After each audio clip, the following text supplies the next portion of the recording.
what's up, Wong? My life is ruined. I went to this Playwright's class. That's our class. She came to our class at CalArts, Playwright Salon, I spoke Thursday to 4 morning. people, and I dropped my hard drive during the class. I know, but it's like, why did you have such a short cord? I only work with short cords.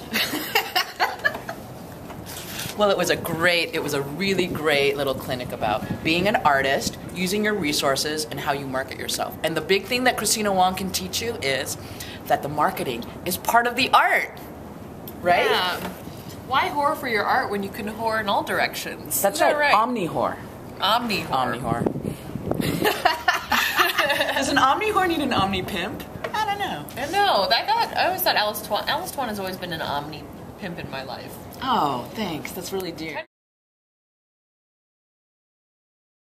But it was an honor to come to your class. You've been such a veteran, an elder veteran in your field. I think ever since I was a fetus, I heard about your plays. Wow, you have good ear development in your mom, And, in vitro.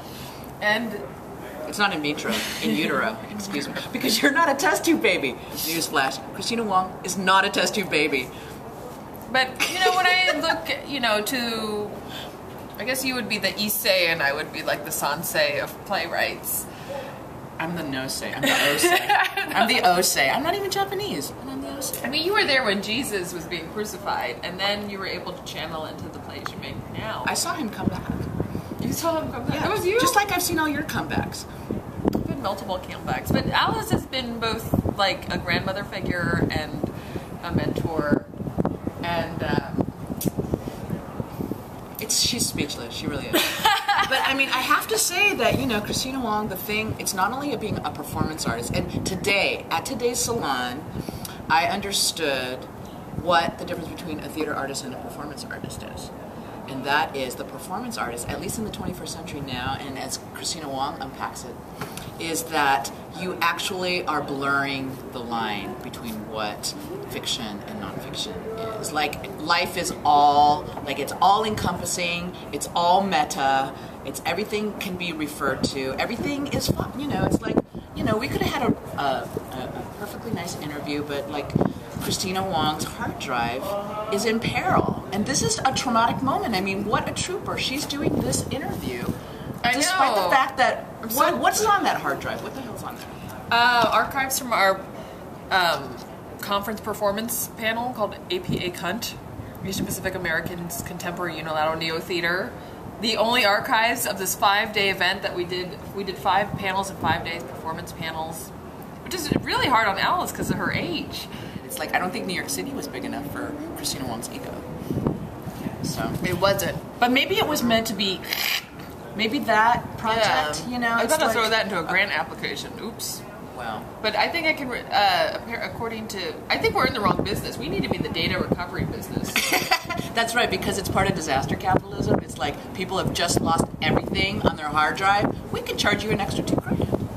$2,000 to get some old shit that you didn't know was useful to you until you realized it was gone. Yeah. What is inspired? Because for a long time I was very loveless as I toured my show Wong from the Cuckoo's Nest about the country, and I was inspired by Alice to see someone like this who's gone without being loved in her entire life, eke out a career is amazing. And I was like, wow, to be like that dusty in the crotch, to be that unloved, and scored out a few plays. That's amazing, and I'm inspired by that. Indeed. I'm absolutely inspired by that. What is it that you're working on, besides your hard drive and your love life? And ego. Well, I leave town on Saturday in 2 days to tour Wong's Over the Cuckoo's Nest, a show that will not go away, unfortunately. Fortunately and unfortunately. Hilarious show. Classic. Hilarious show about Asian American women and suicide. Yeah. Only Wong can make it really funny. Yeah, so not at the expense of them, more at the expense of myself. I've been touring the show for now going on 5 years. So I'm going to Kansas, Virginia, then Colorado, then coming back. Ooh, the Superstar Tour. Woo! Doing this triangle to the Midwest and East Coast. And then, what about that project with James Franco? Oh, the The project with James Franco, which is really just me letting people know that I am the woman scorned by James Franco. I gave a commencement speech he didn't like. At UCLA. He expressed his distaste in it in front of me, not knowing I overheard it. I wrote a blog about it, and I realized, wow, you think that you have a following through art, but just by mentioning being dissed by an A-list celebrity, you can actually have more than 7 people know who you are. Well, what happened was I worked on this speech. It's a commencement speech for the English department of UCLA. Commencement speech of the English department at UCLA, and he was graduating in that class. And I delivered the speech, and my father, who knew who he was, I didn't know who he was like, go take a picture with James Franco. So we were walking over, and James Franco was talking to my host and lobbying. I hear him going to her, next year I want to give the commencement speech. This one wasn't that good. And I was just thinking, oh my God, I'm about to take a photo with you. Not only are you putting down my speech in front of my host, you know, and it's okay. People don't like my work. I mean, there are plenty of people who do not like my work. But, you know, it's just a little much to hear it, to the person that invited you to come. And then to be in this position where you're, like, trying to take a fan photo with him. So I didn't tell anyone really. I told a few people here and there the last couple of years, but after the Oscars, I thought I'd write a little. I was over it by then. I wrote a little blog about it, and then I got picked up by Jezebel, and 70,000 people now know me as the woman scorned by James Franco. Now, will this translate into a theater audience? Probably not. But unless you write James Franco into one of your one-woman shows. Yes, unless I put him in the title of my show. I'm finding that that's where we are at as an arts world, is that you have to get dissed by celebrities to perhaps maybe in the sideways way get that audience. That's right. But besides Monster of the Cuckoo's Nest, the new show that Kristina Wong's doing is called Cat Lady. So it's that not PUA also? Just no, Cat Lady. Just Cat Lady. Okay, it's Cat Lady. It's a great show. It's about kind of like the isolation of our times, gender-wise. Women go towards being cat ladies, men become pickup artists, and I think the only thing that really connects those two are pussy. Yeah, that they both hoard pussy. The pickup artists and cat ladies hoard pussy as ways to deal with this loneliness, so they cannot find real, true human connection. So instead, they turn to this hoarding of live things. And you killed it in Houston. Killed it. Houston.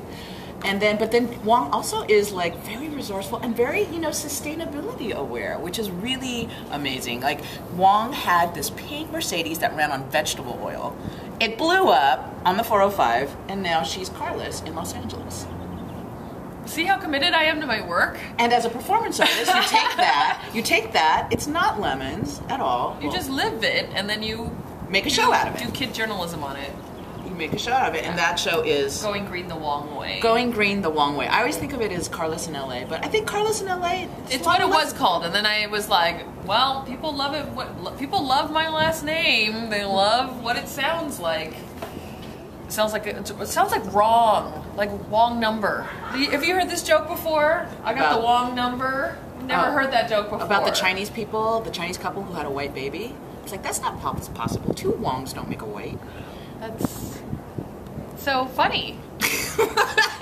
That's why you hang out with me. People are so perceptive. You hang out with me for the comedic material that is so rich. Yeah, well, mostly I'm just making sure you don't faint. You know, like when you go to senior center to check on your grandmother, make sure the nurses are taking care of them. That's why I hang out with Alice, make sure. Kristina Wong's going to come back to CalArts. We need to get her the Tuan Wong deprecation hour. Definitely. So she'll be back. She'll be back.